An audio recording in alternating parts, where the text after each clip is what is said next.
Hello, good in दोस्तों। मैं अखिलेश एक बार फिर आप सभी से अपने चैनल पर जुड़ता हूँ। दोस्तों, आज हम लोग एक नए टॉपिक पे बात करेंगे। आज का टॉपिक है रूल ऑफ लॉ इंडेक्स, यानी कि विधि का शासन सूचकांक।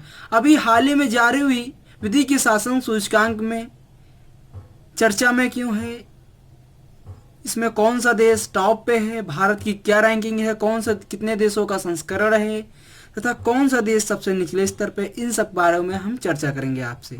तो चलिए दोस्तों देखते हैं।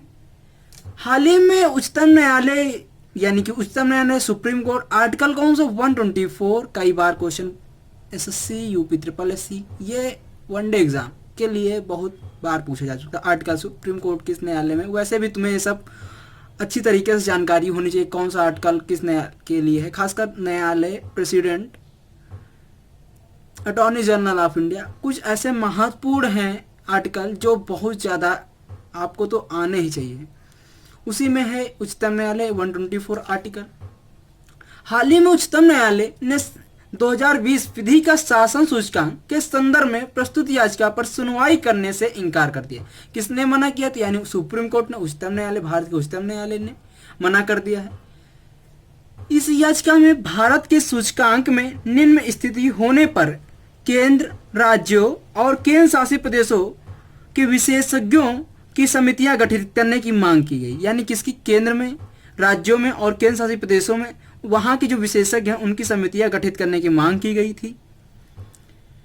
हालांकि न्यायालय ने कहा इस संबंध में उचित कार्यवाही के लिए वह सरकार को प्रतिवेदन दे सकती है, यानी संज्ञान आज्ञा दे सकती है, एवं सरकार विधि का शासन वाले देशों के सूचकांक में भारत के स्थान में सुधार के लिए आज से 6 महीने के अंदर, यानी कि आज से जून से, ये जून में आया इंडेक्स, उसी के तहत जून के महीने से भीतर 6 महीने के भीतर समिति गठित करने का निर्णय ले सकती है। एक समिति गठित करने का निर्णय ले सकती है। ठीक है, इसकी पृष्ठभूमि क्या है?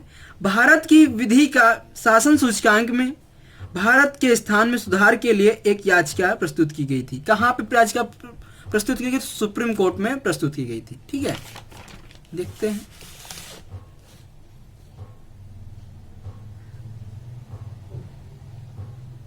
इसके साथ ही इस याचिका में विधि आयोग को इस सूचकांक में, यानी इसके साथ ही इस याचिका में विधि आयोग को इस सूचकांक में शामिल शीर्ष देशों की व्यवस्थाओं का अध्ययन करके, यानी कि जो टॉप 20 देश हैं उनके वहाँ के कैसा मेल भाव है आपसी लोगों के साथ, कैसा सरकार अपने नागरिकों के लिए योजनाएं उपलब्ध कराती, सुविधाएं उपलब्ध कराती, क्या क्या वहाँ की मेडिकल सुविधाएं, मतलब कि जितने भी सेक्टर है जो एक आम नागरिक के हित में हो, उन सब को देखकर और जो शीघ्र जो लॉ है, कानून है, उसको सुधारा जा सके, उन सबको अध्ययन करके, तो टॉप 20 देशों का अध्ययन करके भारत की अंतर्राष्ट्रीय रैंकिंग में सुधार के उपायों के बारे में सुझाव देने की भी मांग की गई थी। यानी कि यह मांग कौन करेगा? तो एक समिति बनाई जाएगी, वो अपना अध्ययन करेगी, उसके बाद सुझाव देगी, जिससे भारत की कानून व्यवस्था सुधारी जा सके। ठीक है, क्या है विधि का शासन सूचकांक? विधि का शासन सूचकांक प्रतिवर्ष एक स्वतंत्र संगठन, प्रतिवर्ष कितने वर्ष में आता है? तो विधि का शासन सूचकांक यानी रूल ऑफ लॉ इंडेक्स कितने वर्ष में आता है? प्रतिवर्ष आता है। एक स्वतंत्र संगठन, ये कैसा संगठन है? तो ये एक स्वतंत्र, अब जब से आप यूपीएससी पीसीएस एग्जाम देंगे तो ऐसा पूछ लिया जाए, rule of index, rule of law index का कथन के बारे में विचार करें। पहला कथन, यह एक सूचकांक प्रतिवर्ष स्वतंत्र संगठन द्वारा प्रतिपादित होता है।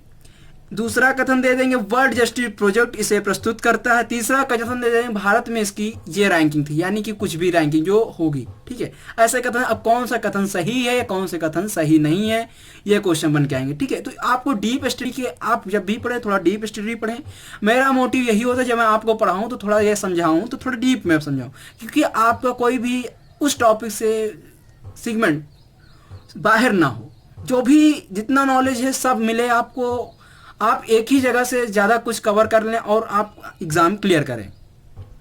तो देखते हैं, विधि का शासन सूचकांक प्रतिवर्ष एक स्वतंत्र संगठन, प्रतिवर्ष एक स्वतंत्र संगठन, कौन सा संगठन है? वर्ल्ड जस्टिस प्रोजेक्ट, संगठन क्या नाम? वर्ल्ड जस्टिस प्रोजेक्ट द्वारा तैयार किया जाता है, जो दुनिया में विधि के शासन को बढ़ावा देने का कार्य करती है। क्या करता है? इसका कार्य क्या है? जो दुनिया में विधि के शासन को बढ़ावा देने का कार्य करती है।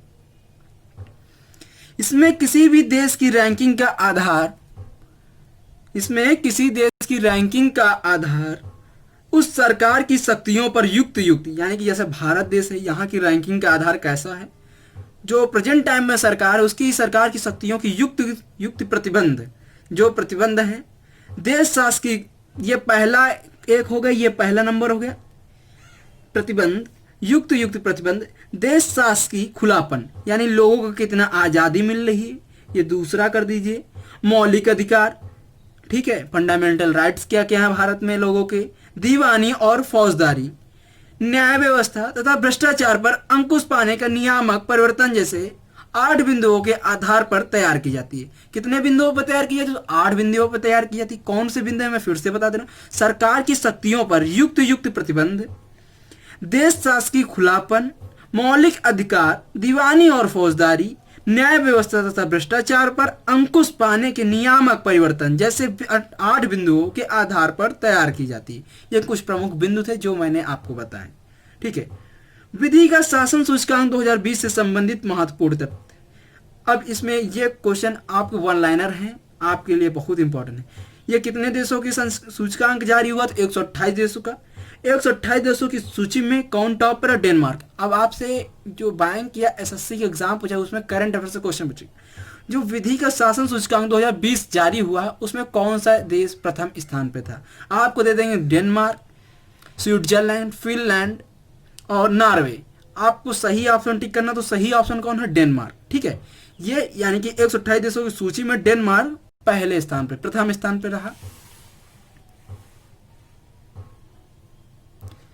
वहीं पर नॉर्वे और फिनलैंड क्रमशः दूसरे और तीसरे स्थान पर है। तो नॉर्वे और फिनलैंड क्रमशः दूसरे और तीसरे स्थान पर रहे। कभी कभी क्वेश्चन प्रथम स्थान को ना पूछ के दूसरे या तीसरे स्थान में पूछ लिया जाता है। अगला क्या है? इस सूचकांक में भारत को 69th रैंकिंग मिली। तो यानी इस सूचकांक में भारत को कौन सी रैंकिंग मिली? 69th, यानी कि 69वीं रैंकिंग मिली है। कितने देशों के संस्करण में? 128 देशों के संस्करण में भारत की स्थिति क्या है? 69वीं है। इस सूचकांक में सबसे निम्न स्थिति यानी सबसे निचले स्तर पर कौन है? वेनेजुएला की रही है एवं यह 128वें स्थान पर है। तो किसकी रही है? वेनेजुएला की रही। ये कौन से स्थान पर? 128वें स्थान पर, सबसे निचले स्तर पर है। इसके अलावा वहीं पर